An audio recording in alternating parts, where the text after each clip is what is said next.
Alhamdulillah wa kafa salatan wa salaman daimaini mutalazimaini ala habibina al-Mustafa wa ala khatimihim wa akramihim wa ashrafihim habibillahi wa habibina wa syafi'ina wa zukhrina wa maulana Muhammad sallallahu alaihi wasallam wa ala alihi at-tahirin wa ashabihi al-mujahidin annahu ballagha ar-risalah wa adda al-amanah wa nasaha al-ummah wa kashafa bihi al-ghummah wa jahada fi sabilillahi haqqa jihadihi hatta atahu al-yakin tarakana ala mahajjatil bayda ليلها كنهارها لا يزيغ عنها إلا هالك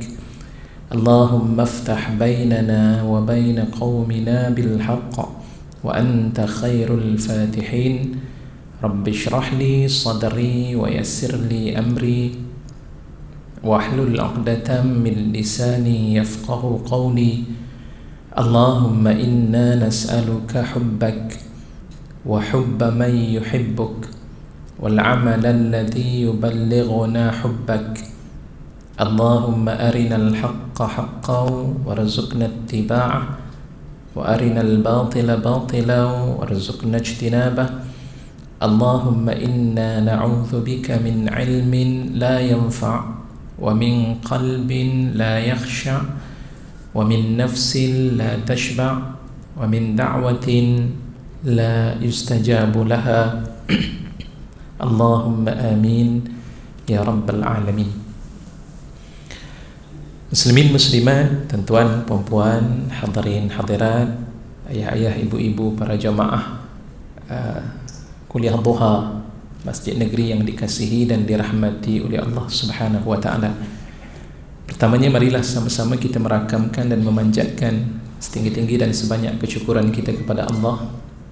Pagi ini Allah masih lagi mengurniakan kepada kita ruang dan juga peluang untuk kita bersama-sama bertemu.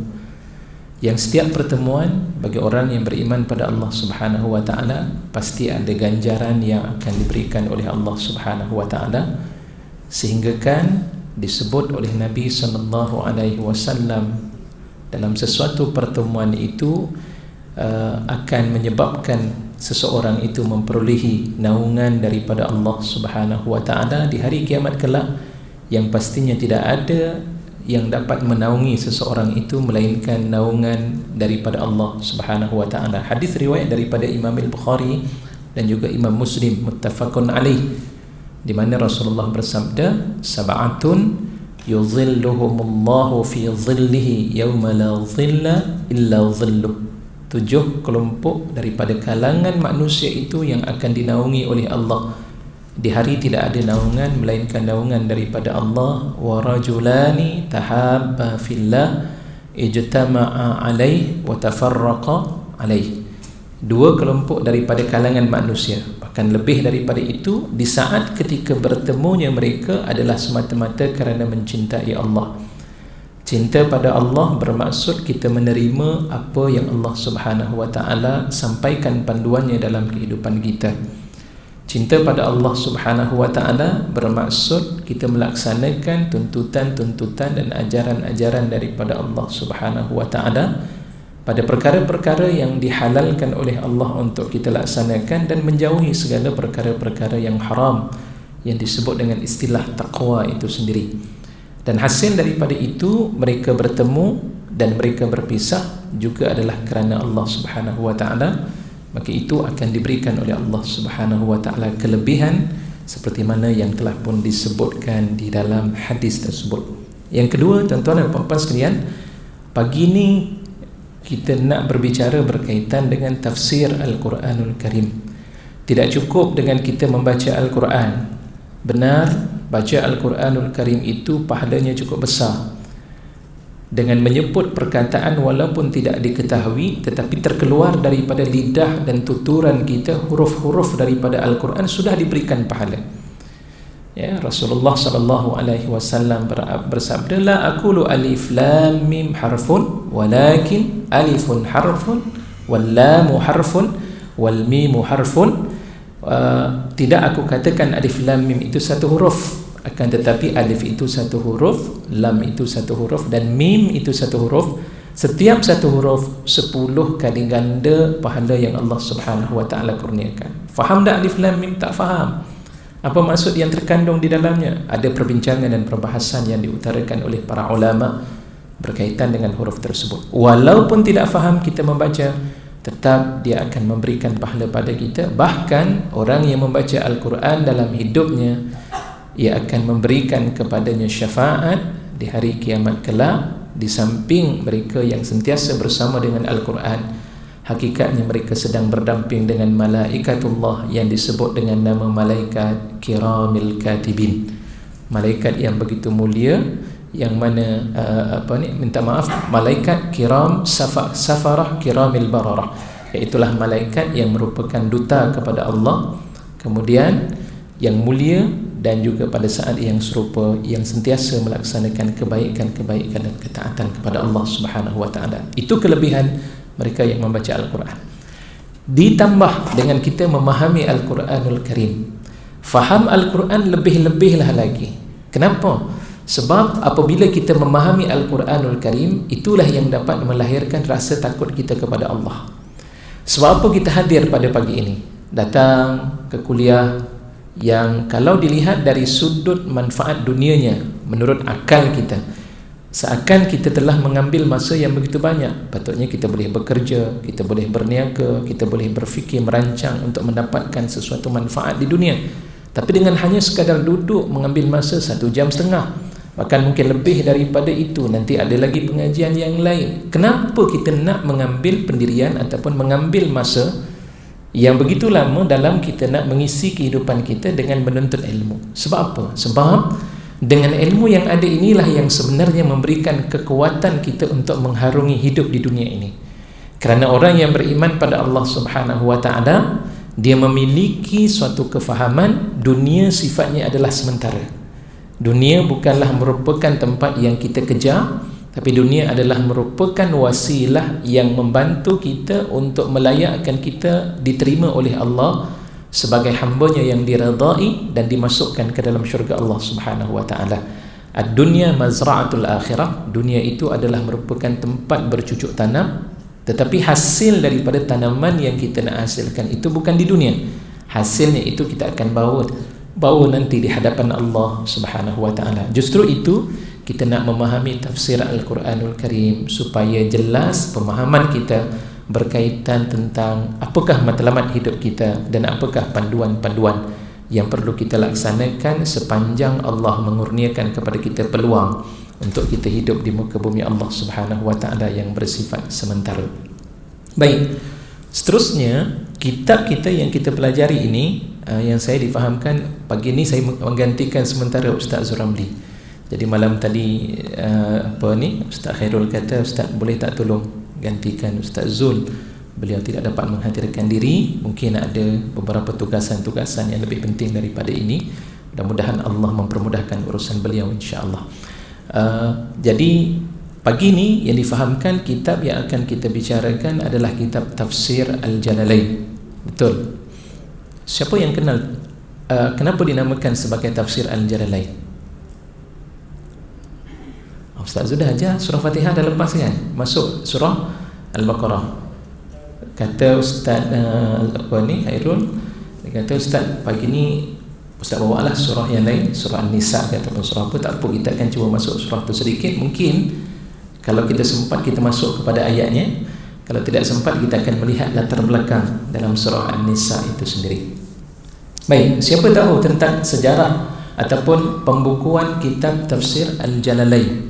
Tafsir Al-Jalalain. Jalalaini itu dia merujuk kepada 2 orang ulama terkemuka. Jalalaini di dalam bahasa Arab, kalau kita nak menyebut 2 itu ditambah alif dan nun ataupun ya dan nun. Contoh sebuah kitab saya sebut dengan nama kitabun. Kalau 2 buah kitab saya akan sebut kitabani, tambah alif dan nun. Kitabun sebuah kitab, dua buah kitab saya akan sebut dengan kitabani, atau saya akan menyebut dengan perkataan kitabaini. Saya ulang, sebuah kitab saya sebut dengan nama kitabun. Kalau dua buah kitab saya sebut dengan kitabani ataupun disebut dengan kitabaini. Kenapa berbeza Ustaz? Kitabani dua buah kitab, kitabaini pun dua buah kitab. Oleh kerana bahasa Arab ataupun perkataan-perkataan yang diletakkan dalam tata bahasa Arab itu sendiri dia terikat dengan baris, maka kerana itu bunyinya juga bertukar. Di saat ketika kita membaca kitabani, ketika kalimah tersebut berada pada kedudukan marfu', maksudnya apabila kalimah itu berada pada kedudukan tempat yang berbaris depan, tempat baris depan. Apabila sesuatu kalimah itu dia berada pada tempat yang berbaris atas, yang disebut dalam bahasa Arab mansub, maka dia akan dibariskan dengan baris atas, hukum asal. Kalau sekiranya sesuatu kalimah, kata nama itu berada pada kedudukan yang majrur ataupun pada tempat kedudukan yang berbaris bawah, itu disebut dengan nama majrur, asalnya baris bawah. Itu bagi kalimah yang singular. Tanda singular kita kenal dengan tanda baris depan, baris atas, baris bawah, itu singular. Tapi kalau masuk kepada dua, saya tak tahu dua dalam bahasa Inggeris apa dia. Sebab yang saya tahu singular dengan plural. Plural itu jamak kan?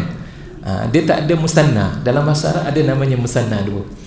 Kalau dia dua tak boleh nak tanda dengan baris depan, baris atas, baris bawah, tak boleh. Dalam bahasa Arab kalau sekiranya kalimah itu dua, cara kita nak mengenalinya bukan dengan baris, tapi dengan pertukaran huruf alif nun dan juga ya dan nun.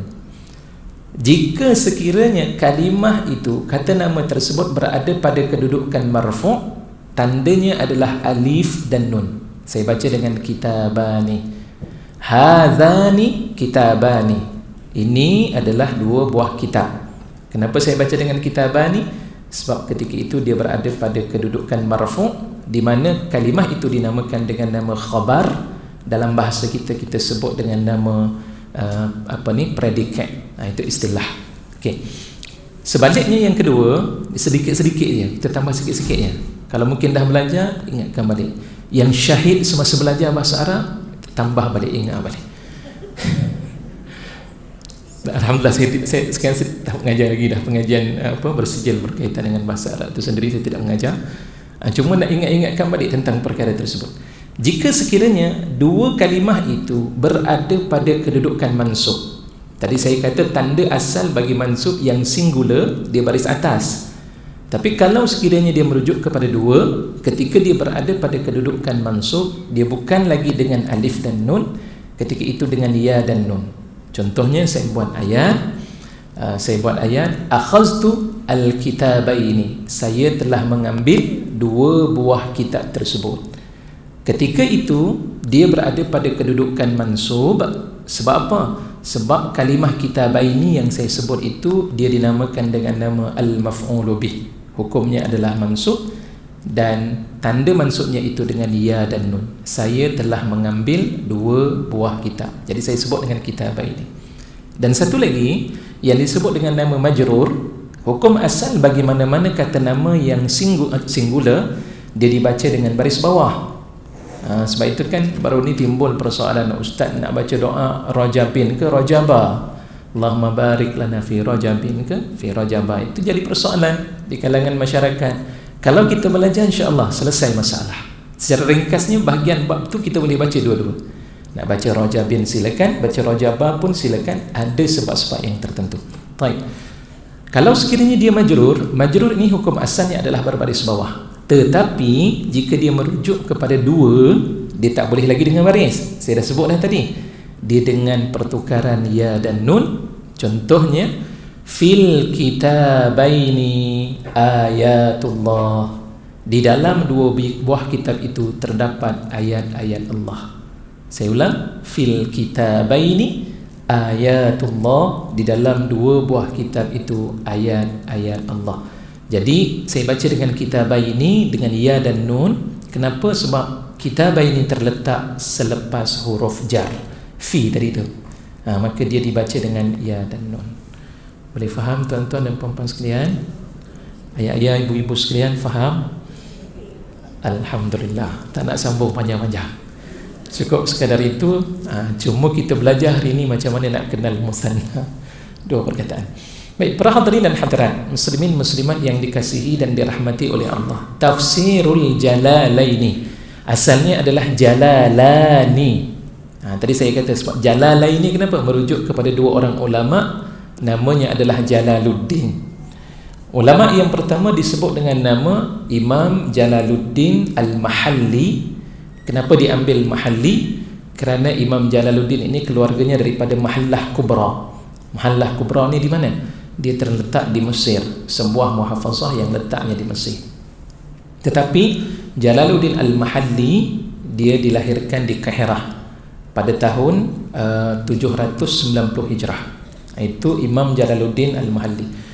Tuan-tuan perempuan, saya begitu mengharapkan tuan-tuan perempuan kalau boleh dapat pergi ke Mesir, pergilah ke Kahirah.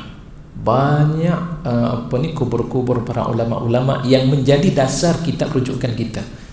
Kita belajar tentang bab qiraat Al-Imam Syatibi di Mesir, Imam As-Suyuti di Mesir, Imam Al-Mahalli di Mesir, siapa lagi? Imam Al-Syafi'i di Mesir.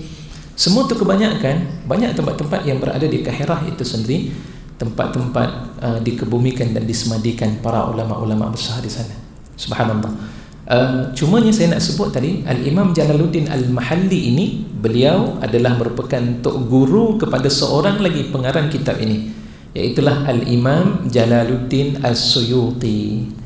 Imam Jalaluddin As-Suyuti keluarganya daripada Asyut. Asyut itu juga letak di Mesir. Tetapi Imam Jalaluddin As-Suyuti dia lahir di Kahirah pada tahun 849. Itu sekadar latar belakang yang perlu kita faham di antara kedua-dua ulama ini. Apa kaitan di antara ulama ni? Tuan-tuan para hadirin dan hadirat yang dikasihi dan dirahmati Allah, menarik sebenarnya. Perbincangan berkaitan dengan para ulama, mereka hidup dengan sentiasa saling bantu-membantu. Itu menarik. Kalau tuan-tuan pernah merujuk sebuah kitab, catatan rujukan utama dalam mazhab Asy-Syafi'i, iaitulah kitab Majmu' Al-Muhazzab tu, Majmu' li Syarhil Muhazzab.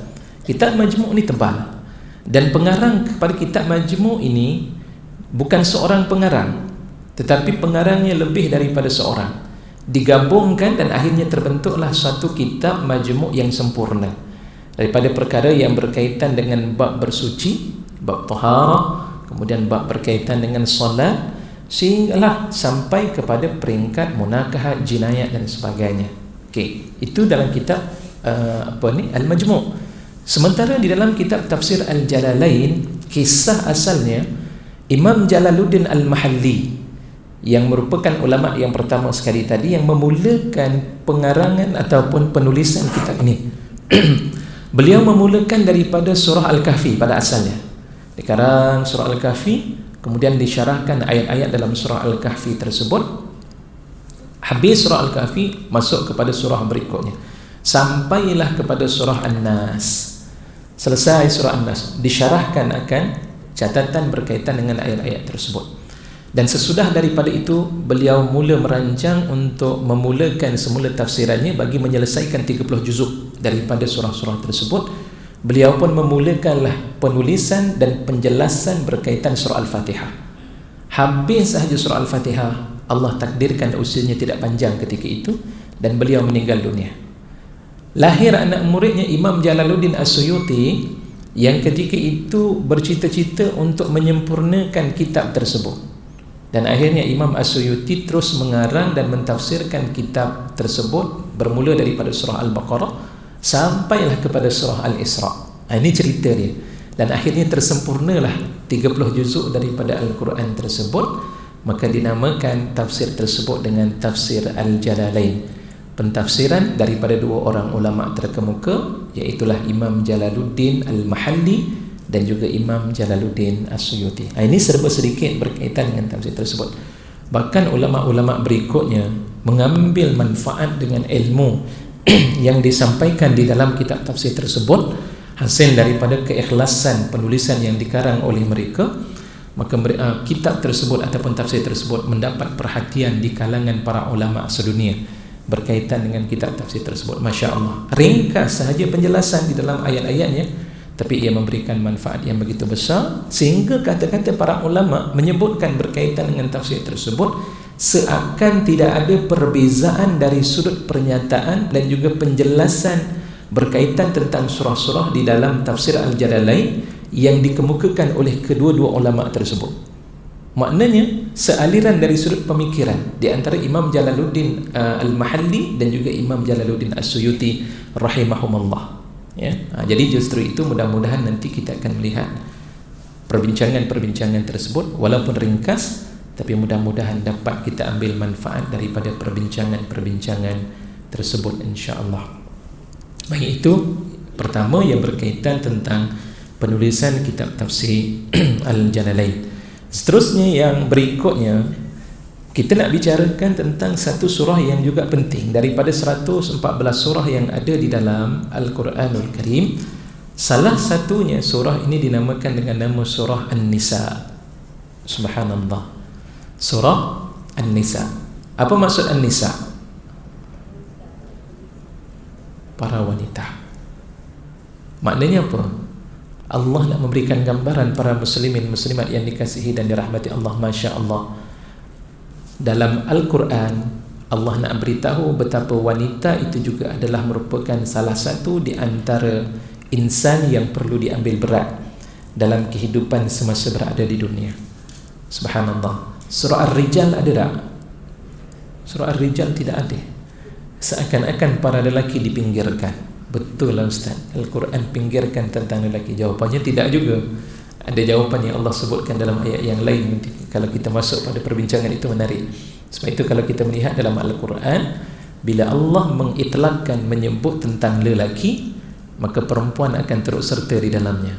Tapi kalau sekiranya Allah merujuk kepada para wanita, lelaki tidak termasuk dalam hukum-hukum tersebut. Contoh di dalam Al-Quran Allah sebut ya ayyuhallazina amanu, wahai orang-orang yang beriman. Lelaki, amanu itu merujuk kepada ganti nama hum, mereka itu merujuk kepada lelaki.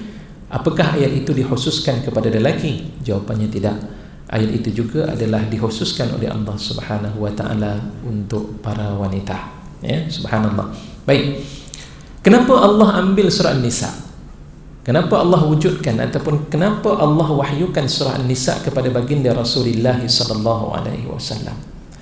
Surah An-Nisa ini Allah wahyukan kepada Nabi sallallahu alaihi wasallam kerana di saat waktu turunnya Al-Quran, masyarakat kafir Quraisy ketika itu tidak mengambil berat, bahkan mereka memperlekehkan kehidupan wanita di saat tersebut.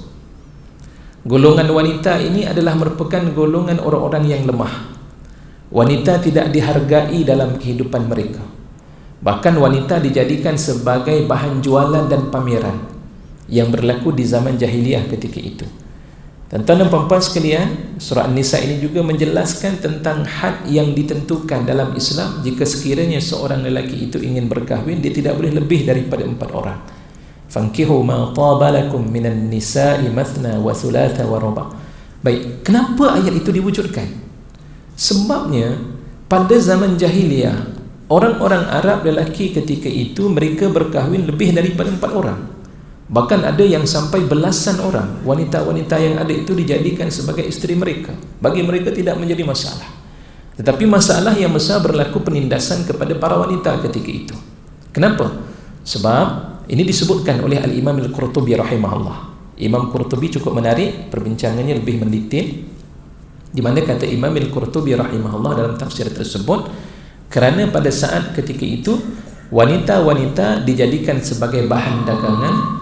Seorang suami bila dia meninggal, para hadirin yang dikasihi dan dirahmati oleh Allah, setiap daripada isteri-isterinya ketika itu merasa takut dan gerut. Kenapa?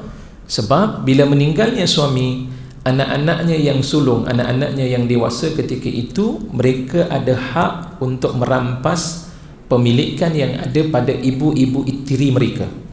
Kalau sekiranya ibu tiri mereka itu adalah merupakan seorang isteri yang muda, bila dilihat dengan anak sulung kepada suami yang meninggal tadi, umurnya sebaya, ataupun jarak usianya tidak jauh, maka ibu tiri tadi akan dijadikan isteri kepada anak sulung tersebut. Allah. Ini perangai orang-orang Arab dahulu zaman jahiliah. Baik. Dan si isteri tadi yang telah pun ditinggalkan oleh suaminya ketika itu tidak berhak untuk mendapat harta pusaka yang ditinggalkan oleh si suami tersebut. Subhanallah. Termasuklah kalau sekiranya si isteri tadi memiliki harta mereka juga akan dirampas oleh anak-anak tirinya.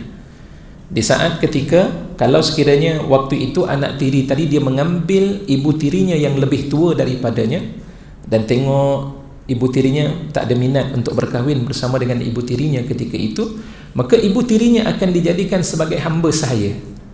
Ibu tirinya ketika itu boleh dilepaskan kalau sekiranya ibu tiri tadi ada lelaki lain yang ingin mengahwini ibu tiri tersebut, boleh, tapi dengan syarat harta ibu tiri tersebut diserahkan kepadanya. Ini perangai yang berlaku di zaman jahiliyah.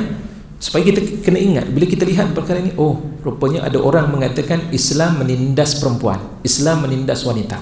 Kena pertahankan dengan surah An-Nisa ni. Sebab kita kena faham cerita dia, bagaimana Islam begitu mempertahankan wanita dalam kehidupan dalam ajaran yang dibawa oleh baginda Rasulullah sallallahu alaihi wasallam. Dan menariknya cara yang dipergunakan oleh mereka di saat ketika kematian suami, pada waktu tersebut anak-anaknya yang dewasa tadi daripada kalangan anak-anak lelaki tersebut, mereka akan menanggalkan pakaian masing-masing dan kemudian pakaian itulah mereka akan baling kepada mana-mana wanita daripada kalangan ibu tirinya. Siapa yang terkena pakaian tersebut, maka itu akan menjadi hak milik kepadanya. Ini yang berlaku di zaman tersebut. Allah. Tuan-tuan dan puan-puan sekalian, itu suasana dan juga keadaan tersebut. Dan surah An-Nisa nak mempertahankan dua orang manusia yang terpenting. Yang pertama wanita, dan yang kedua iaitulah golongan anak-anak yatim yang masih lagi kecil. Sebab itu nanti kita akan lihat dalam surah An-Nisa Allah sebut wabtalul yatama hatta idza balagun nikah. Itu berkaitan dengan anak yatim. Sebab apa? Anak yatim juga tidak diambil perhatian ketika itu, dan anak yatim juga adalah merupakan insan-insan yang akan diperkotak-katikkan oleh abang-abangnya yang dewasa. Memang hubungan adik-beradik ketika itu sudah tidak lagi dapat dijalin seperti mana didatangkan dalam Islam. Islam begitu mengambil berat tentang hubungan kekeluargaan, dan sebab itu orang yang memutuskan hubungan, maka mereka ini akan mendapat kutukan dan juga laknat daripada Allah. Rezeki akan dicabut oleh Allah, diambil oleh Allah, dan usia akan semakin pendek. Man sarrahu an yubsata lahu rizquhu aw yunsa'u lahu aw yunsa'a lahu ajalu falyasil rahimah. Barang siapa yang berminat untuk Allah hamparkan rezekinya dan memanjangkan usianya, maka eratkanlah hubungan kasih sayang kekeluargaan ataupun hubungan silaturahim tersebut. Baik, itu di antara beberapa perkara-perkara yang penting untuk kita fahami. Surah An-Nisa adalah merupakan surah yang keempat dalam tertib mushaf, ya, di dalam mushaf bersama Osmani yang ada bersama dengan kita itu, dan beberapa Al-Quran yang bersama dengan kita. Kalau ikut susunannya, surah An-Nisa itu berada pada kedudukan yang keempat. Walaupun surah An-Nisa ini sebenarnya dia diturunkan bila? Surah An-Nisa diturunkan selepas penurunan surah Al-Mumtahanah. Surah An-Nisa dia diturunkan selepas penurunan surah Al-Mumtahanah. Okey. Saya nak ambil sedikit perbincangan. Mungkin kita nak berbicara sedikit berkaitan dengan hal surah An-Nisa ini. Bilangan surah An-Nisa ini juga menjadi perhatian di kalangan para ulama. Kalau dilihat daripada ulama-ulama Hijaz yang tinggal di bumi Hijaz. Hijaz di mana? Di Arab Saudi, sempadan di Jordan, itu kawasan bumi Hijaz. Ulama-ulama Hijaz di zaman salafus salih dahulu, mereka mengatakan bahawa surah An-Nisa ini dia mengandungi sebanyak 175 ayat. 175 ayat. Surah yang kedua terpanjang berbanding dengan surah Al-Baqarah. Surah Al-Baqarah berapa ayat? Ada berapa ayat? 286. Ingat ya, 286 tu ingat surah tersebut. Dulu saya rasa saya pernah sebutkan kepada tuan-tuan dan puan-puan sekalian. Ini saya ambil daripada seorang profesor yang pakar dalam bidang tafsir Al-Quranul Karim. Walaupun di situ ada beberapa pandangan dan percanggahan pandangan, beliau mengulas secara mudahnya. Kalau kita nak kenal bilangan surah-surah yang diturunkan di Mekah dan juga surah di Madinah, maka ingat bilangan surah Al-Baqarah. Surah Al-Baqarah dia mengandungi sebanyak 286 ayat. Tengok 286 28 dan campur dengan 86 berapa keseluruhannya? 28 campur dengan 86 berapa keseluruhannya? 114. Tak percaya kira balik di 114 tu. 28 campur dengan 86. Jadi 286. 28 itu adalah merupakan surah Madaniyah. Sementara 86 itu adalah merupakan surah Makkiyah. Jadi memang dalam Al-Quran ni surah Makkiyah lebih banyak berbanding dengan surah Madaniyah. Bermaksud apa dia? Sebenarnya Islam begitu mengambil berat dalam hidup kita berkaitan dengan masalah hati, jiwa kita dan keyakinan serta i'tikad kita kepada Allah. Itu hakikat yang asal yang perlu untuk diambil berat. Sebab itu apapun ibadah yang kita lakukan, tapi kalau i'tikad kita tidak tepat, tersasar daripada matlamat utama kita nak beriman pada Allah Subhanahu wa taala itu tidak ada, maka segala kebaikan yang kita lakukan itu adalah haba'an mansura, rugi sahaja, tidak memberikan kepada kita apapun manfaat-manfaat daripada apa yang kita pelajari. Sebab apa? Kerana hati kita terjejas. Berbeza dengan orang yang hatinya masih merasai tentang keimanan pada Allah Subhanahu wa taala tapi tak beramal. Dia tidak beramal. Dia tidak melakukan zakat, solat, tidak dilaksanakan ibadah. Tetap dia beriman pada Allah Subhanahu wa taala, di sana masih lagi layak untuk Allah menerima sebagai hamba-Nya, dimasukkan ke dalam syurga, tetapi mereka ini akan dihukum terlebih dahulu kerana tidak melaksanakan amalan-amalan yang dituntut di dalam Islam. Baik, menurut ulama Hijaz dan juga ulama-ulama Basrah di Iraq, mereka mengatakan bahawa surah An-Nisa mengandungi sebanyak 175 ayat.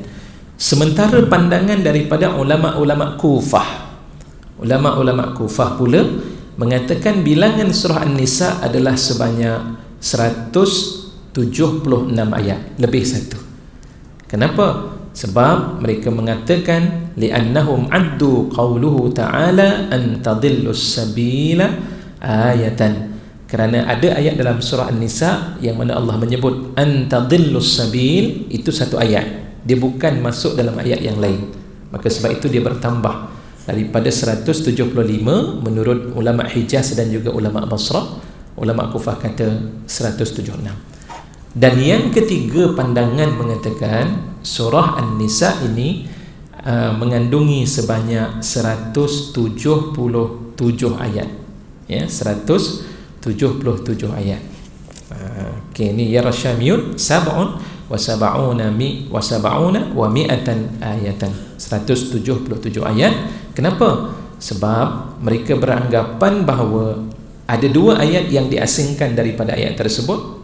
Yang pertama, wa ammal ladzina istankafu wastakbaru fayu'adzibuhum 'adzaban alima. Satu, dan satu lagi ayat tadi an tadillus sabil. Jadi dipecahkan dan akhirnya bilangan tersebut menjadi 176 ayat. Okey, ini di antara beberapa perbincangan dari sudut ayat dia. Berbeza pandangan disebabkan mereka berbeza dari sudut memahami di manakah tempat berhentinya sesuatu ayat. Sebab itu penting juga pada kita ni, kita nak baca ayat suci Al-Quran ni, perlunya kepada kita untuk mengetahui di mana waqaf-waqaf ayat tersebut. Sebab bila kita berhenti nanti takut dia menjadi waqaf qabih. Kita berhenti pada tempat yang tak sepatutnya kita berhenti. Jadi akhirnya bacaan tersebut itu tergantung daripada makna-maknanya yang asal. Baik, kemudian yang kedua pula, kata Syekh Tantawi rahimahullah dalam kitab tafsir Al-Wasit beliau ini, disebutkan surah An-Nisa ini adalah merupakan surah Al-Madaniyah. Surah An-Nisa merupakan surah Al-Madaniyah, surah yang diturunkan di Madinah. Sebab apa? Kerana surah ini membicarakan banyak tentang hukum hakam. Hukum hakam ni tak banyak dibicarakan, tidak ada dibicarakan pun di bumi Makkah. Di Makkah cerita pasal apa? Cerita pasal syurga, cerita pasal neraka, cerita pasal beriman dengan apa yang dibawakan, diturunkan oleh Allah Subhanahu wa taala. Adalah sedikit kisah-kisah yang Allah Subhanahu wa taala bawakan, bukan sedikit, banyak kisah-kisah yang Allah bawakan daripada umat-umat yang terdahulu. Tapi soal syariat Allah tidak bawakan. Habis itu apa yang dilakukan semasa umat Islam berada di bumi Makkah Al-Mukarramah? Hanya satu sahaja solat yang dilaksanakan oleh Nabi sallallahu alaihi wasallam Ya, itu pun kewajipan untuk menunaikan solat adalah di akhir-akhir. Ini bulan Rajab. Kita akan menyambut peristiwa Al-Isra wal Mi'raj. Isra wal Mi'raj menurut catatan para ulama sejarah, ada yang mengatakan setahun sebelum Rasulullah berhijrah ke bumi Madinah. Ada yang mengatakan setahun lebih, ada yang mengatakan 6 bulan. Tak apalah perbincangan tersebut, cuma nak memberitahu perkara yang berkaitan dengan solat yang merupakan ibadah paling penting bagi umat Islam sebelum diikuti dengan ibadah-ibadah yang lain, rupa-rupanya diwajibkan oleh Allah dan difardukan oleh Allah Subhanahu wa taala pada tahun yang terakhir sebelum Nabi SAW berhijrah ke kota Madinatul Munawwarah. Maka kerana itu jumhurul ulama mengatakan bahawa surah An-Nisa adalah merupakan surah madaniyah, berlakunya selepas hijrahnya Nabi dan diturunkan sesudah surah Al-Mumtahanah. Surah Al-Mumtahanah. Bila ulama mengetahui bahawa surah An-Nisa ini Allah turunkan selepas surah Al-Mumtahanah, ulama lihat, dia kata surah Al-Mumtahanah surah madaniyah, takkanlah surah An-Nisa menjadi surah Makkiyah. Satu perkara yang pelik, kerana surah An-Nisa diturunkan selepas surah Al-Mumtahanah. Ini sejarah ni penting. Kita nak tahu tentang perjalanan ni, kita kena tahu juga sejarah ni bila berlaku. Itu di antara beberapa perbincangan yang dibicarakan oleh ulama-ulama usul. Jadi dalam hal ini, itu yang pertama. Kemudian yang kedua, seperti mana juga yang diriwayatkan oleh Imam Al-Bukhari daripada Sayyidatina Aisyah radhiyallahu anha, beliau telah pun berkata, alaihassalam, radhiyallahu anha telah berkata, ma nuzilat suratul Baqarah wan Nisa'i illa wa ana 'inda Rasulillah sallallahu alaihi wasallam. Hadis ini riwayat daripada Imam Al-Bukhari, kuat hadis ini. Kata Sayyidatina Aisyah radhiyallahu anha, semasa diturunkan surah Al-Baqarah dan juga surah An-Nisa, aku berada di sisi Nabi sallallahu alaihi wasallam. Bila masa Sayyidatina Aisyah duduk bersama dengan Nabi sallallahu alaihi wasallam? Ketika usianya 9 tahun waktu itu, dan waktu ketika Sayyidatina Aisyah berada di bumi Madinah. Sewaktu Sayyidatina Aisyah radhiyallahu anha berada di Makkah, beliau duduk bersama dengan ayahandanya, iaitulah Sayyidina Abu Bakr As-Siddiq. Dia tidak bersama dengan Nabi. Bersama dengan Nabi ketika berada di bumi Madinatul Munawwarah. Maka terbukti dengan dalil-dalil tersebut mengatakan surah An-Nisa ini diturunkan di bumi Madinatul Munawwarah. Wa huwal muttafaqu alaih, dan hal tersebut disepakati di sisi para ulama bahawa Nabi SAW masuk ataupun duduk bersama dengan Sayyidatina Aisyah, iaitulah selepas hijrah Nabi SAW. Kemudian ada riwayat yang lain yang mana Sayyidina Abdullah ibn Abbas radhiyallahu anhuma pula berkata bahawa sesungguhnya surah An-Nisa ini diturunkan di bumi Madinah. Ini diambil pula dengan pandangan daripada Sayyidina Abdullah ibn Abbas. Kita tahu Sayyidina Abdullah ibn Abbas radhiyallahu anhuma ni dia bukan insan biasa, tapi Allah bagi keistimewaannya dengan banyak mendampingi Nabi SAW. Kedua, Rasulullah pernah mendoakan Sayyidina Abdullah ibn Abbas, Allahumma faqqihhu fid-din wa 'allimhu at-ta'wil. Ya Allah, kau berikanlah kepada Sayyidina Abdullah ibn Abbas kefakihan dalam agama dan kemampuan untuk membuat tafsiran kepada agama itu sendiri. Subhanallah. Lantaran itu Sayyidina Abdullah ibn Abbas radhiyallahu anhuma, dia dikenali sebagai turjumanil Quran ataupun dikenali sebagai hibrul ummah. Sayyidina Abdullah ibn Abbas ini dikenali sebagai penterjemah kepada Al-Quran dan juga merupakan penjelas kepada ataupun dakwat-dakwat kepada umat Nabi Muhammad sallallahu alaihi wasallam. Baik. Seterusnya kita akan melihat juga, ini perbincangan yang panjanglah yang dibicarakan dalam menentukan. Wasuratun Nisa, surah An-Nisa ini dinamakan dengan nama ini. Kenapa? Kerana sesungguhnya banyak hukum-hukum yang berkaitan pada wanita yang diturunkan dalam surah An-Nisa berbanding dengan perkara-perkara yang lain, dengan hukum-hukum yang lain. Dan surah An-Nisa ini juga dia dikenali dengan nama surah An-Nisa'ul Kubra. Nanti kalau orang tanya, apakah nama selain daripada surah An-Nisa? Apa jawapannya? Para muslimat sekalian, muslimat kena kenal sungguh ni, sebab ni surah para muslimat sekalian. Dia dikenali dengan nama surah An-Nisa'ul Kubra. Kenapa dinamakan dengan An-Nisa'ul Kubra? kerana di dalamnya terkandung banyak hukum-hukum yang berkaitan dengan wanita. Kalau ada kubra, pastinya ada sughra. Di mana surah An-Nisa as-Sughra, ataupun sebagian ulama kata surah An-Nisa al-Quswa, surah An-Nisa yang kecil. Ini surah An-Nisa yang terbesar, yang terkecil. Di mana? Di mana? Ini nak ingat ni soalan-soalan penting, soal jawab. Satu soal jawab ni tujuannya nak mengelakkan mengantuk. Yang mengantuk nanti dipanggil untuk menjawab. Kenapa dinamakan? Sudah tentu ada. Kalau dah ada kubra, sudah tentu ada sughra. Baik, di mana surah as-Sughra? Surah An-Nisa as-Sughra itu berada pada surah At-Talaq. At-Talaq, surah Talaq. Surah At-Talaq itu juga dikenali dengan nama An-Nisa as-Sughra ataupun Nisa al-Quswa, kerana di dalamnya juga mengandungi hukum-hukum yang berkaitan dengan wanita, tapi tidak terlalu banyak berbanding dengan surah An-Nisa. Okey. Selain daripada itu, di antara kaitan surah Ali Imran dan juga surah An-Nisa, kalau ikut susunan, saya tertarik dengan satu lagi karangan daripada seorang ulama, iaitulah Dr. Wahbah Zuhaili. Dua orang ulama ni saya tertarik, antaranya Syekh Tantawi rahimahullah dan juga Dr. Wahbah Zuhaili rahimahullah, sebab kedua-duanya dia akan membawakan kaitan di antara surah sesudahnya dengan surah sebelumnya. Apa kaitan di antara kedua surah tersebut? Contoh macam Dr. Wahbah Zuhaili setelah selesai membicarakan surah Al-Fatihah, dia akan kaitkan apa kaitan, apakah munasabah yang berkaitan dengan surah Al-Fatihah dan juga surah Al-Baqarah. Akan ada beberapa perincian-perincian yang dibicarakan. Jadi kata Syekh Tantawi rahimahullah ini, beliau mengatakan di antara wajah-wajah persamaan, munasabah ataupun kaitan di antara surah An-Nisa dan juga surah Ali Imran, yang mana sebelum surah An-Nisa ini, surah Al-Imran diakhiri dengan perintah bertakwa. Perintah bertakwa. Ya ayyuhalladzina amanu isbiru wasabiru warabitu wattaqullaha la'allakum tuflihun. Wahai orang-orang yang beriman, ya ayyuhalladzina amanu isbiru, bersabarlah kamu, wasabiru, dan berpesan-pesanlah kepada kesabaran. Ulama mengatakan wasabiru itu berlaku di saat ketika mereka berhadapan dengan musuh dalam medan pertempuran. Memang waktu itu ujian nak menentukan ketabahan ketika bertembung dengan musuh, senjata yang begitu hebat yang dipergunakan oleh mereka. Maka ketika itu umat Islam diminta tabah berhadapan dengan hal tersebut. Ini disebut dengan berpesan-pesanlah pada diri dengan kesabaran.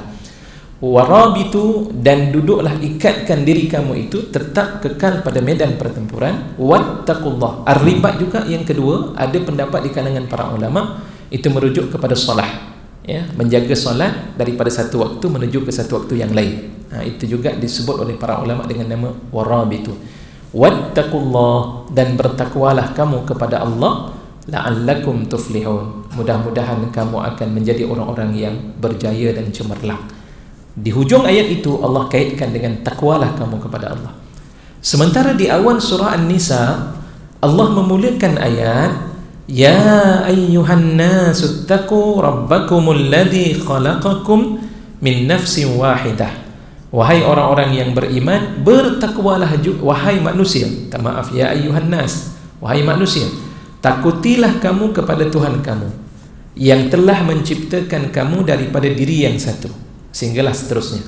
Ya ayyuhan nasu taqu rabbakumul ladzi khalaqakum min nafsin wahidah wa khalaqa minha zawjaha wa basta minhuma rijalan katsiran wa nisaa wattaqullaha alladzi tasaaluna bihi wal arham innallaha kana bikum rahima, ila akhir ayat. Dalam ayat tersebut itu Allah menyebutkan tentang ayat di dalam surah An-Nisa. Baik, jadi kedua-duanya ada kaitan tentang soal takwa kepada Allah Subhanahu wa taala. Itu di antara persamaan, wajah-wajah persamaan yang ada di dalam surah Ali Imran dan juga surah An-Nisa. Kemudian yang kedua pula, antaranya apa dia? Di antaranya dalam surah Ali Imran Allah menceritakan secara mendetail berkaitan dengan peperangan Uhud. Peperangan Uhud. suatu bilangan dalam peperangan tersebut 1,000 orang di kalangan umat Islam yang menentang sebanyak 3,000 daripada kalangan pihak musuh. Jadi Allah bicarakan cerita tersebut itu di dalam surah Ali Imran. Dan tuan-tuan dan puan-puan pernah tak mendengar ada suatu peperangan yang berlaku selepas peperangan Uhud? Apa peperangan yang berlaku pada Nabi sallallahu alaihi wasallam lepas perang Uhud? Dah lupa. Peperangan Khaybar, jauh tu. Ahzab, perang Badar, perang Uhud, dan kemudian kita kenal dengan perang Ahzab ataupun perang Khandaq. Itu satu nama lah, sama ada kita sebut dengan perang Khandaq ataupun perang Ahzab. Ahzab itu ditujukan kepada pakatan-pakatan jahat yang ketika itu bersatu. Khandaq pula dia merujuk kepada parit besar yang digali dengan cadangan daripada Salman Al-Farisi radhiyallahu anhu. Tetapi rupa-rupanya sebelum di antara peperangan Uhud dan juga peperangan Ahzab ini ada satu lagi peperangan. Kita tak belajar, tidak mengetahui, bukan tidak belajar, tapi kita tidak mengetahui tentang perang tersebut. Dinamakan dengan nama perang Hamra'ul Asad. Hamra'ul Asad. Ada satu nama peperangan tersebut. Dan kisah peperangan Hamra'ul Asad ini dia berada dalam surah An-Nisa. Ceritanya itu ada dalam surah An-Nisa. Surah Ali Imran Allah bawa cerita Uhud, sementara surah An-Nisa Allah bawa cerita tentang peperangan Hamra'ul Asad. Sesudah kali pertama Rasulullah tewas dalam peperangan, bukan tewas, nak diperkatakan ketika itu kegagalan baginda sallallahu alaihi wasallam bersama dengan pasukan Islam untuk menewaskan pihak musuh. Waktu itu kerana antara sebabnya ketidaktaatan beberapa orang ahli pasukan yang dibimbing oleh Nabi sallallahu alaihi wasallam yang berada di atas bukit Uhud ketika itu, bila melihat tentang harta-harta rampasan yang ditinggalkan oleh pihak musuh setelah pasukan pemanah ketika itu berjaya untuk mematahkan serangan-serangan yang dilakukan oleh golongan tentera-tentera daripada Quraisy ketika itu. Waktu itu mereka turun daripada bukit. Rasulullah tidak memerintahkan mereka untuk turun daripada bukit tersebut, tapi mereka turun, dan waktu itu dipergunakan oleh Sayyidina Khalid ibn Al-Walid sebelum memeluk ajaran Islam. Dia telah menggunakan taktik berpusing, berpatah balik, tetapi melalui jalan belakang ketika itu untuk mematahkan dan membunuh pasukan-pasukan pemanah. Dan akhirnya Islam ketika itu kecar-kacir, pasukan Islam lari ketika itu. Hanya beberapa orang sahabat Nabi yang sempat untuk bersama-sama mempertahankan baginda Rasulullah SAW. Namun begitu, mereka tetap tidak berjaya untuk membunuh baginda SAW. Misi utama untuk menghancurkan Islam. Dan kalau Islam itu hancur, mereka akan berjaya meneruskan apa yang mereka mahukan. Tapi rupa-rupanya mereka tidak berjaya membunuh baginda SAW. Maka mereka merasakan mereka gagal dalam misi tersebut. Dan akhirnya mereka pulang. Bila mereka pulang ketika itu, tuan-tuan, para hadirin dan hadirat, bergerak pulang, Abu Sufyan ketika itu mencadangkan semula, Rasulullah Muhammad SAW ni belum dibunuh lagi. Minta supaya masing-masing berpatah balik semula untuk menyerang Rasulullah SAW. Dan akhirnya baginda SAW dalam sejarah ketika itu dapat maklumat. Zaman dahulu dia tak ada WhatsApp, zaman dahulu dia tak ada telefon, handphone lagi lah, jauh daripada itu. Zaman dahulu mereka menggunakan mata-mata, ataupun istilah, ada sahabat Nabi yang semasa peperangan tersebut setelah selesai, di kalangan mereka ada pergi menziarahi saudaranya di sebuah tempat, saya terlupa nama tempat tersebut, dan di sana mereka dapat maklumat Abu Sufyan bersama dengan tentera-tenteranya ketika itu sedang mengumpulkan kekuatan semula untuk berpatah balik membunuh Rasulullah SAW.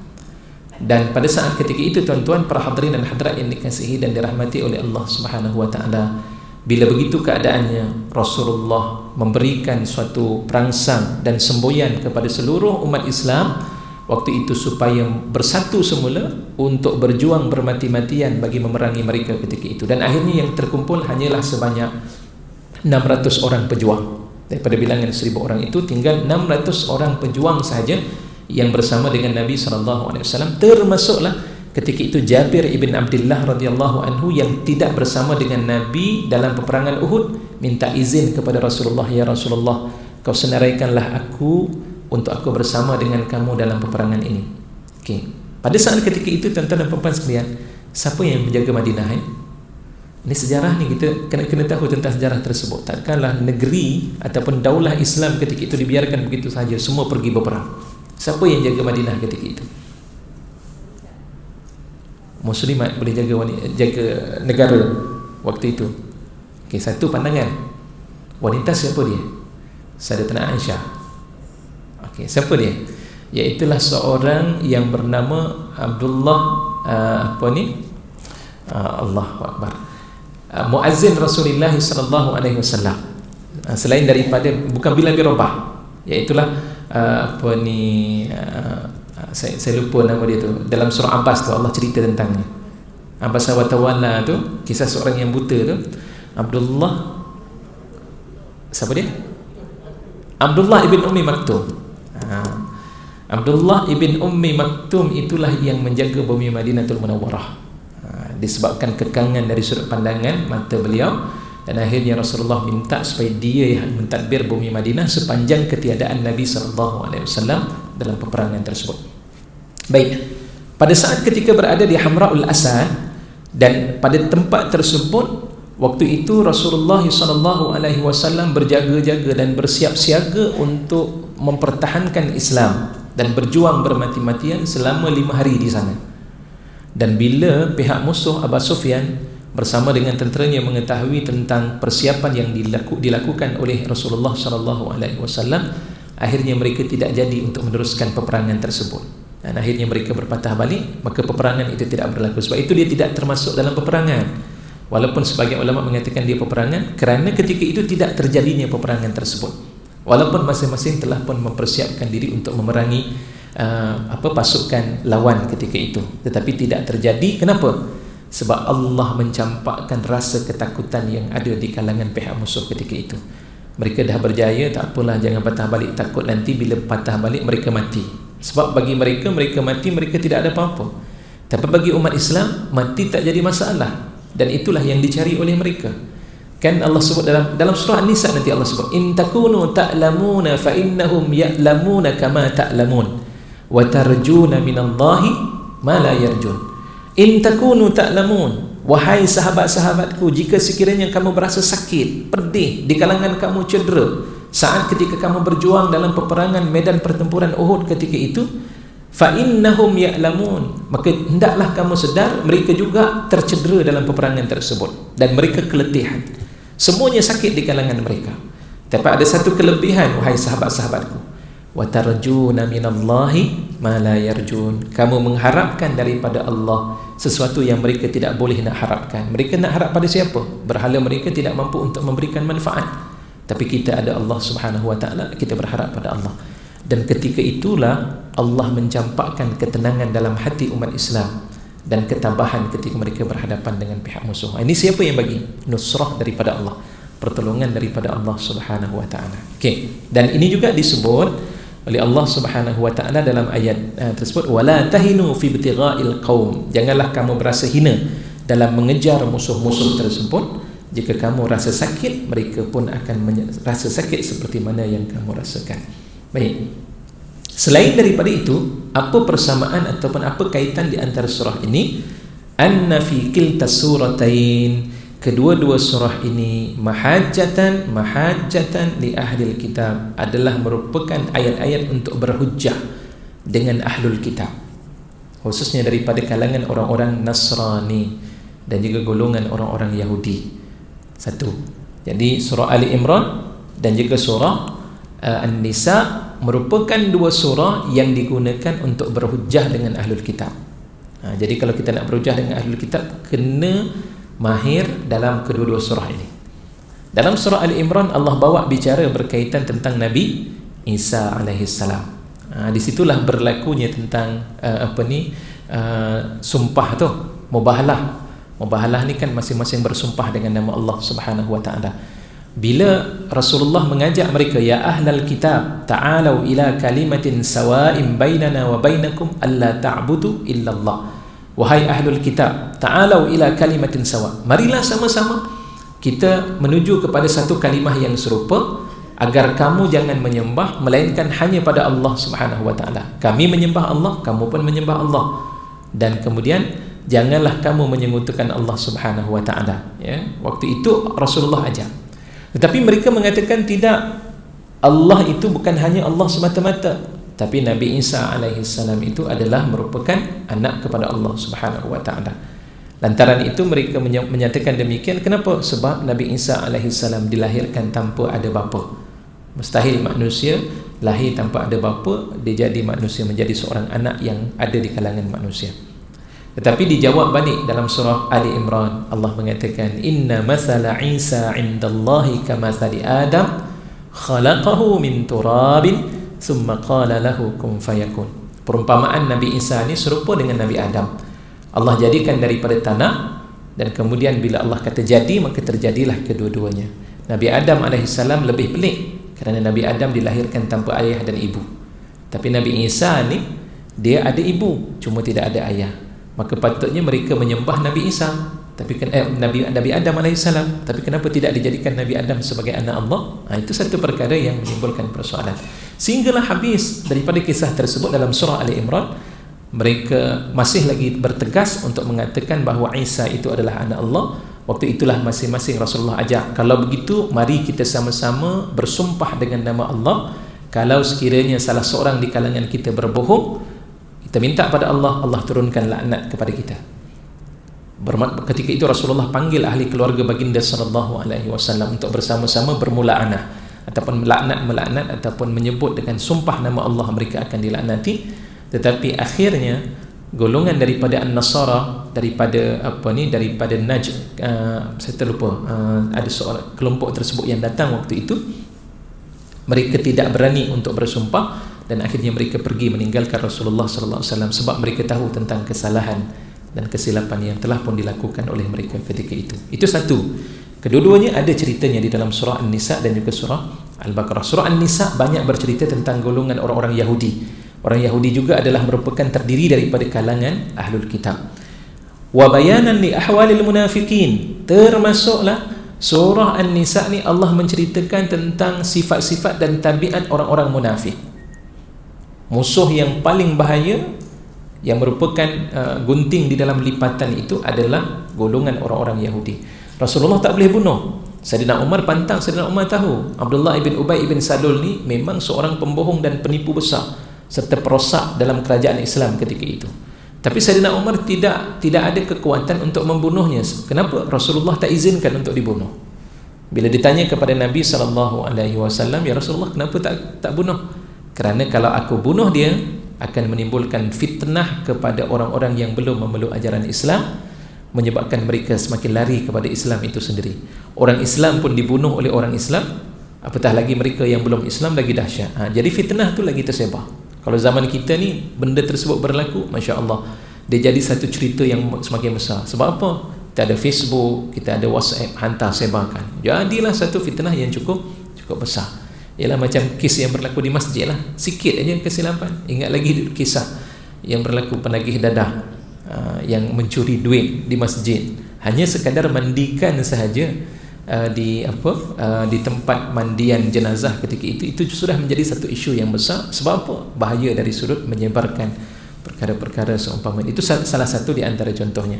Jadi Rasulullah ketika itu menjaga tentang soal fitnah yang berlaku ketika itu. Rasulullah tidak membunuh tidak membunuh Abdullah ibn Ubay ibn Salul, ya, seorang ketua munafik yang berada di bumi Madinah. Wa tafsilan li ahkamil qital, dan dalam kedua-dua surah ini ada penjelasan dan pendetailan berkaitan dengan hukum-hukum berperang, hukum-hukum di dalam peperangan. Okey. Kemudian selain daripada itu, terdapat dalam surah An-Nisa ini, setelah berbincang tentang munasabah berkaitan, apa lagi yang ada di dalam surah An-Nisa? Dalam surah An-Nisa ini terdapat beberapa athar ataupun riwayat-riwayat di kalangan para ulama-ulama yang terdahulu, ataupun athar ini ucapan-ucapan yang disebutkan oleh para sahabat radhiyallahu anhum ajma'in yang menceritakan tentang kelebihan surah An-Nisa, seperti mana yang diriwayatkan oleh Imam Al-Qatadah daripada Sayyidina Abdullah ibn Abbas, di mana Sayyidina Abdullah ibn Abbas radhiyallahu anhuma mengatakan dalam surah An-Nisa ini mengandungi 8 ayat yang diturunkan di dalam surah An-Nisa yang menceritakan tentang umat ini, umat Nabi Muhammad adalah merupakan umat yang terbaik, khaira li hadhihi al-ummah. Allah menceritakan tentang kebaikan yang Allah berikan kepada umat ini. Apa kebaikan-kebaikan tersebut yang Allah Subhanahu wa taala berikan kepada umat Nabi Muhammad sallallahu alaihi wasallam? Pertama, di antara ayatnya, sini tidak disebutkan ayat yang keberapa, tapi tuan-tuan nanti rujuklah dalam ayat tersebut. Yuridullahu liyubayyina lakum wa yahdiyakum sunanal ladzina min qablikum wa yatuba 'alaikum. Itu ayat yang pertama. Allah menyebut dalam surah An-Nisa, Allah menghendaki untuk menerangkan bagi kamu dan memberikan panduan kepada kamu tentang sunan, amalan-amalan, sunnah-sunnah ataupun perbuatan-perbuatan orang-orang sebelum daripada kamu, dan Allah mengampunkan akan dosa-dosa kamu semua. Wa yatuba 'alaikum. Allah menerima taubat ke atas kamu. Jadi Allah ceritakan pada kita tentang panduan perkara-perkara yang berlaku kepada umat-umat yang terdahulu. Kenapa Allah bawa cerita-cerita tersebut kepada kita? Supaya kita mengambil iktibar daripada kisah tersebut untuk memandu perjalanan dalam kehidupan kita.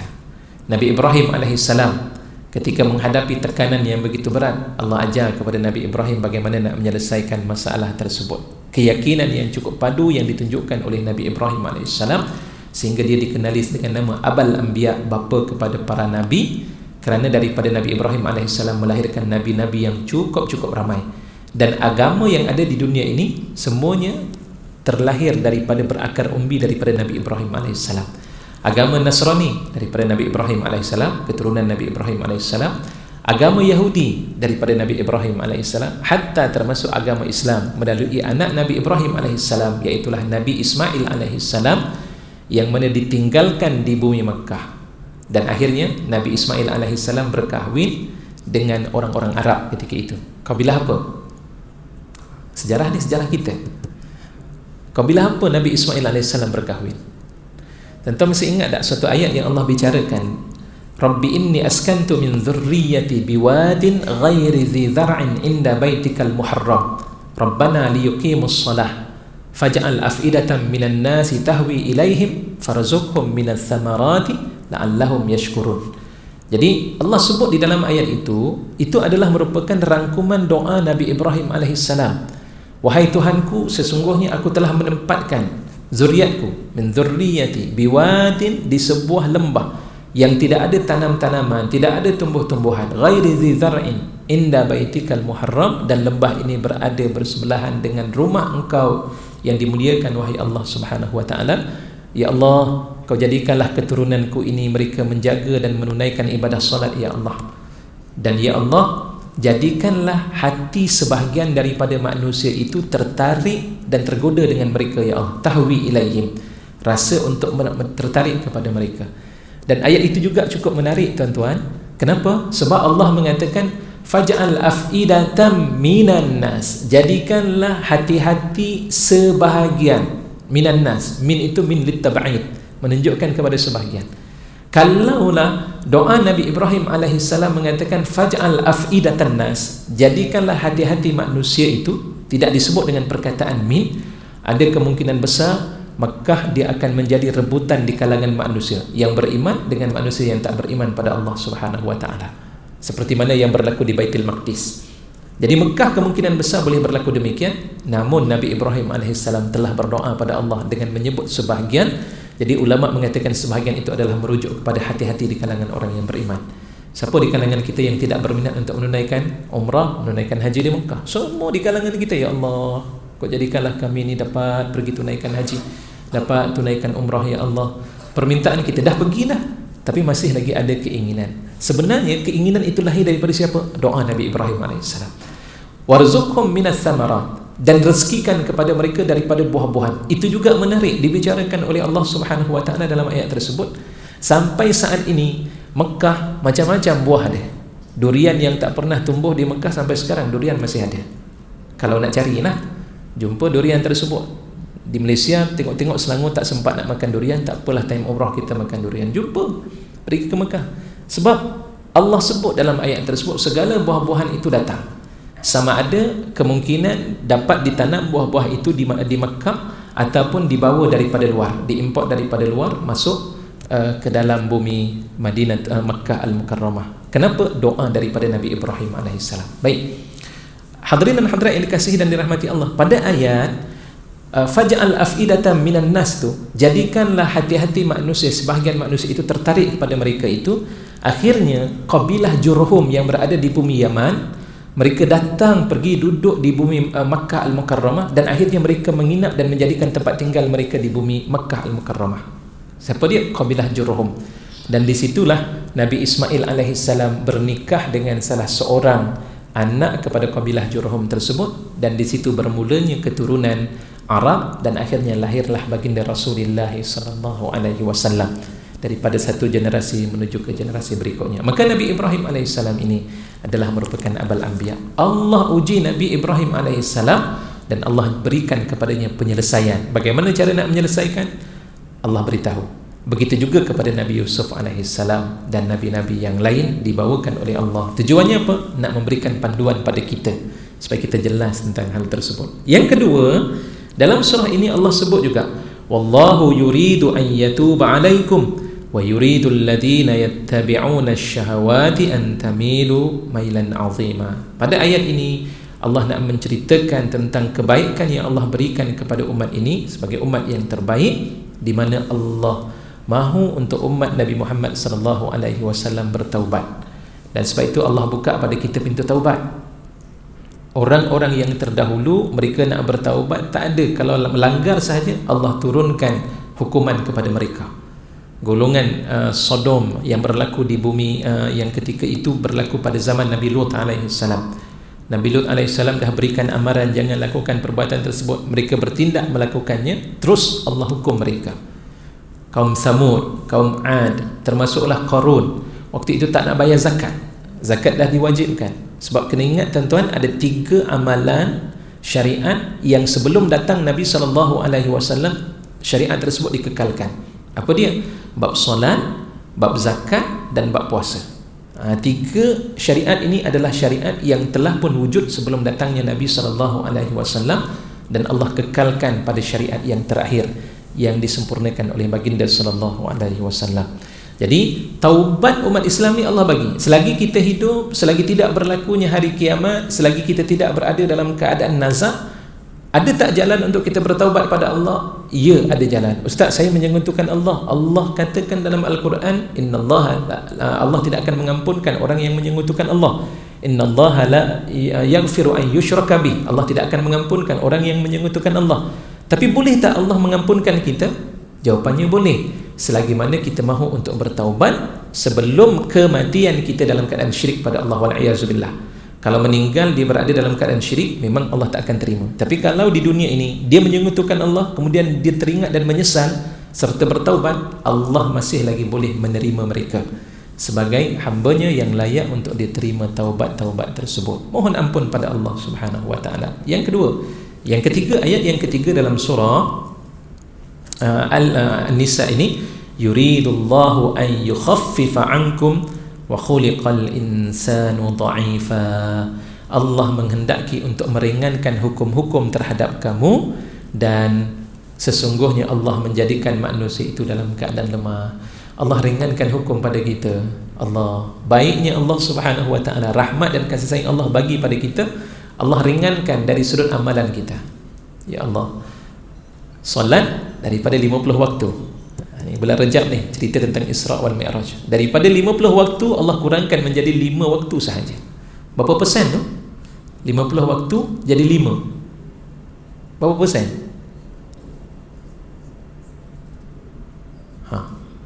10% kan? 5 daripada 50, maknanya 10% sahaja daripada 50 waktu jadi 5. Itu pun masih lagi tidak mahu untuk melaksanakan perbuatan tersebut. Namun Islam masih lagi memberikan, tak apa kalau tertinggal boleh qada lagi walaupun dia berdosa, tapi kaedah untuk mengqada itu masih lagi dibenarkan. Subhanallah, 5 waktu. Kemudian amalan kita yang kita buat, subhanallah, kita buat amalan lipatan kali ganda. Umat yang terdahulu buat satu amalan, satu pahala. Satu amalan, satu pahala. Dan sebab itu saya teringat ada satu kisah yang berlaku di kalangan para sahabat Nabi SAW. Yang mereka ketika itu mengadu kepada Nabi SAW, mereka kata apa? Dhahaba ahlud dusur bid darajatil ula wan na'imil mukim, yusalluna kama nusalli, yasumuna kama nasum, wa yatasaddaquna bi fuduli amwalihim. Ya Rasulullah, sesungguhnya orang-orang terdahulu mereka telah pun pergi dengan membawa dengan kedudukan nikmat yang berkekalan. Darajatil ula, kedudukan yang tinggi, nikmat yang berkekalan. Mereka tunaikan sembahyang sama macam kami. Mereka berpuasa sama macam kami berpuasa. Tapi ada satu kelebihan yang mereka perolehi, mereka banyak harta. Dan mereka bersedekah dengan lebihan harta-harta mereka. Kami tak mampu nak bersedekah ya Rasulullah. Rasulullah bila tengok begitu keadaannya, kesian pada orang-orang yang miskin. Waktu itu Rasulullah kata, aku ajar pada kamu satu amalan yang kalau sekiranya kamu beramal dengannya, kamu boleh mengalahkan kedudukan mereka ketika itu. Allah. Dan tuan, yang miskin pun boleh dapat kedudukan yang tinggi. Apa dia? Hanya beramal subhanallah, alhamdulillah, Allahu Akbar tu 33 kali. Walaupun ada dalam satu riwayat yang lain dia menghapuskan dosa-dosa walau sebanyak buih di lautan. Itu satu riwayat. Riwayat yang kedua berkaitan tentang hal tersebut. Masya Allah, amalan itu dia membina suatu pahala yang cukup besar. Sedekah sahaja 700 kali ganda, bahkan lebih daripada itu Allah berikan. Umat yang terdahulu, kalau sedekah RM10, katakanlah begitu, RM10 lah pahala yang mereka perolehi. Kalau RM20, RM20 lah pahala yang mereka perolehi. Tapi tidak bagi umat Nabi Muhammad SAW. Lantaran itu Allah kata, Allah ingin meringankan hukum-hukum yang berkaitan kepada umat Nabi Muhammad SAW. Ayat ini ada dalam surah An-Nisa. Yang keempat, innallaha la yazlimu mithqala dzarrah wa in taku hasanatan yudha'ifha. Jadi dalam ayat ini Allah nak bicarakan bahawa Allah tidak zalim kepada hamba-hambanya. Bagi umat Nabi Muhammad SAW, kalau buat dosa, maka dosanya hanya perbuatan tersebut. Katakan dosa yang dia lakukan satu dosa, satulah yang akan Allah hukum. Sebaliknya, kalau sekiranya dia melakukan kebaikan, bukan satu kebaikan yang Allah beri, tapi sebaliknya 10 kali ganda, bahkan lebih daripada itu. Ayat ini Allah sebut yudha'ifha, Allah akan melipat kali gandakan kebaikan yang dilakukan. Kan berbeza sungguh. Buat jahat satu je kejahatan, tetapi kalau buat baik berlipat kali ganda pahala yang Allah Subhanahu wa taala kurniakan. Yang kelima, ayat Allah sebut in tajtanibu kaba'ira ma tunhauna anhu nukaffir ankum sayyi'atikum. Ayat ini pula nak membicarakan tentang dosa-dosa kecil. Dosa-dosa kecil yang ada pada diri kita ini Allah akan hapuskan. Tapi dengan syarat, jangan lakukan dosa-dosa besar. Jangan lakukan dosa-dosa besar.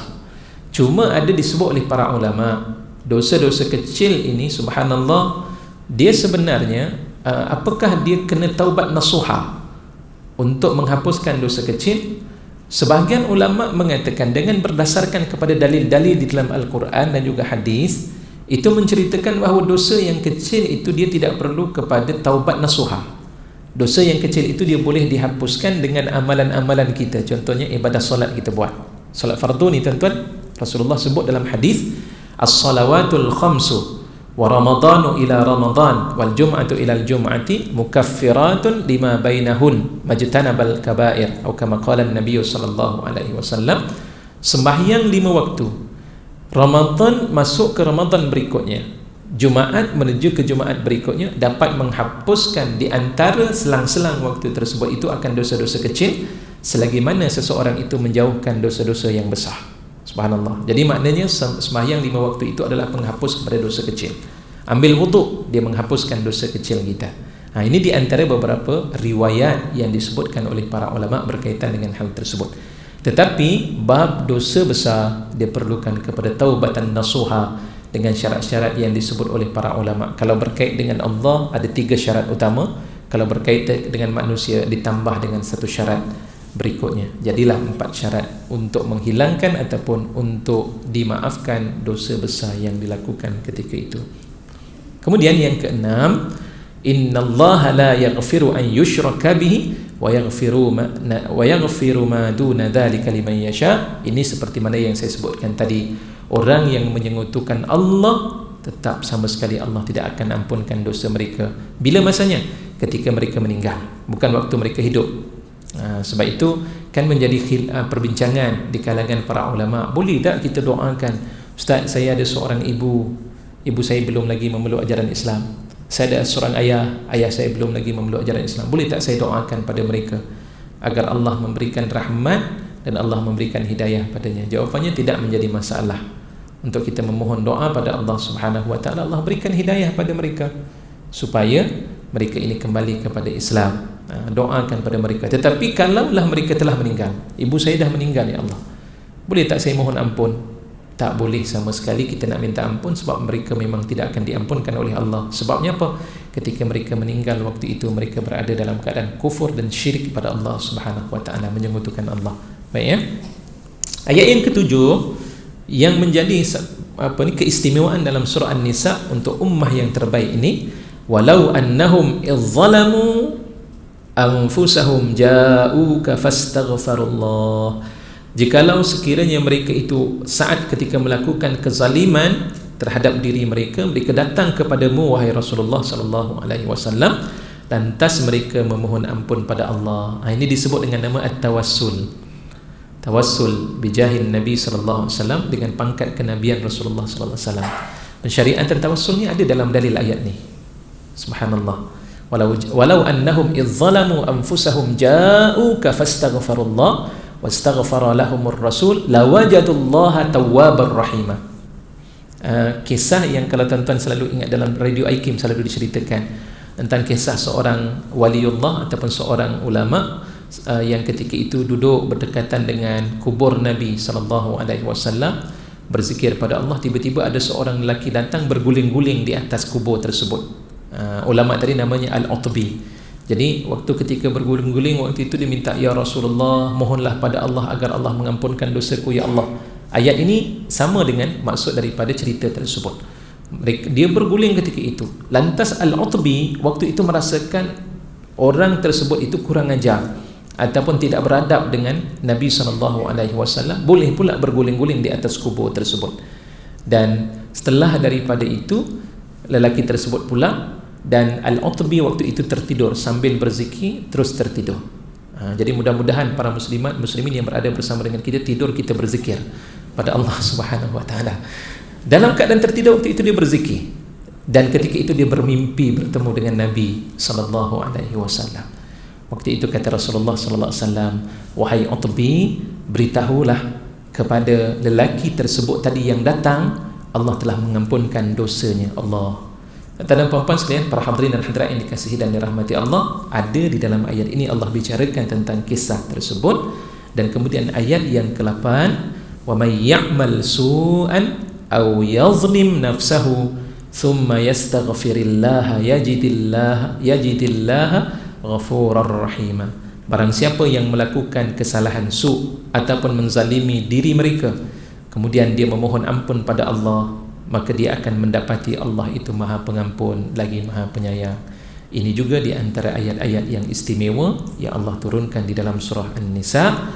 Wa ka'anna Ibnu Abbas, dan seakan-akan Sayyidina Abdullah ibn Abbas radhiyallahu anhuma telah melihat kepada apa yang ditunjukkan daripada ayat-ayat ini tentang kelebihan ataupun tentang limpahan Allah terhadap hamba-hambanya dan rahmat yang Allah berikan kepada hamba-hambanya, serta Allah membuka pintu taubat dan keampunan kepada mereka. Inilah yang dinyatakan tentang beberapa kelebihan yang ada di dalam surah An-Nisa. Selain itu, sedikit lagi kita nak bicarakan, surah An-Nisa juga dianggap sebagai surah yang terpanjang dalam surah Madaniyah selepas daripada surah Al-Baqarah. Wa innaka lataqra'uha bitadabburin wa tafahhumin fataraha qad ishtamalat ala maqasidin aliyatin. Dan jika kamu membacanya dengan cara tadabbur, berfikir fokus, dan juga memahami akan ayat-ayat di dalam surah An-Nisa, maka kamu akan dapati di dalamnya merangkumi tentang maksud-maksud yang tinggi, adab-adab yang begitu indah sekali, serta taujihat, arahan-arahan yang begitu sempurna, serta syariat-syariat yang tinggi. Itu ada di dalam surah An-Nisa.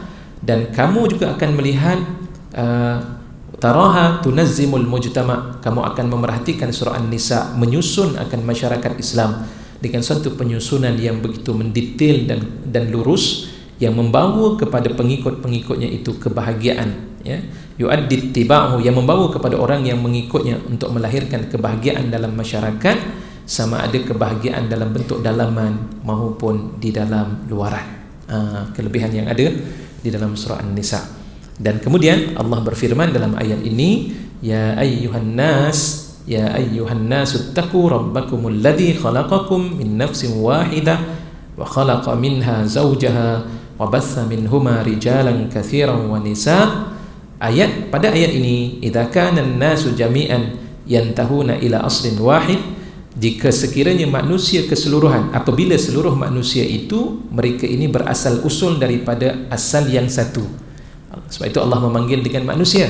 Sebab apa? Kerana kita ada hubungan sebenarnya kekeluargaan bersama dengan masyarakat yang ada, yang non-Muslim, Cinanya, Indianya, sebenarnya kita bersaudara dengan mereka. Kenapa kita nak bermusuh dengan mereka? Itu kenyataan. Sebab itu Allah memanggil dengan ayat ya ayyuhan nas, wahai manusia, kerana kita ada hubungan. Dan kemudian fa inna hadzal ittihad, sesungguhnya kesatuan kita kerana kita dilahirkan serupa, menuntut minhum ayyakunu mutarahimin, menuntut kepada mereka seluruh manusia ini agar memiliki sikap saling sayang menyayangi dan bersifat belas kasihan. Wa min abrazi mazahirit tarahumi al-akhdhu bi yadid du'afa wa muawanatuhum fi kulli ma yahtajuna ilaih. Dan di antara tanda terbesar sifat kasih sayang itu, yaitu dengan memegang akan tangan orang-orang yang lemah dan membantu mereka pada apa yang mereka perlukan. Dan itulah ajaran di dalam Islam. Kita diminta untuk membantu orang-orang yang memerlukan dalam hidup kita. Semakin kita membantu mereka, semakin Allah akan membantu kehidupan kita. Wallahu fi aunil abdi ma kana al-abdu fi auni akhihi. Dan Allah itu akan sentiasa menolong seorang hambanya selagi mana dalam hidup seorang hambanya dia akan membantu akan saudara-saudaranya, apatah lagi saudaranya itu adalah terdiri daripada kalangan orang-orang yang beriman kepada Allah Subhanahu wa taala. Oleh kerana itu kita akan dapati surah surah ini ba'da an tuftah bi amrin nas, sesudah Allah memulakan dan membuka ayat ini dengan memerintahkan manusia bertakwa kepada Allah, diikuti dengan perintah bersifat ihsan kepada anak-anak yatim, yang mana mereka adalah merupakan selemah-lemah di kalangan manusia pada 5 ayat berikutnya. Nanti kita akan lihat tentang anak-anak yatim di dalam surah tersebut, dan kemudian Allah bicarakan para wanita di dalam ayat tersebut. Baik, inilah di antara beberapa kesempatan yang dapat untuk saya sampaikan dalam perbincangan kita di dalam surah An-Nisa. Wallahu a'lam. Sekadar itu. Sebelum tutup, ada soalan?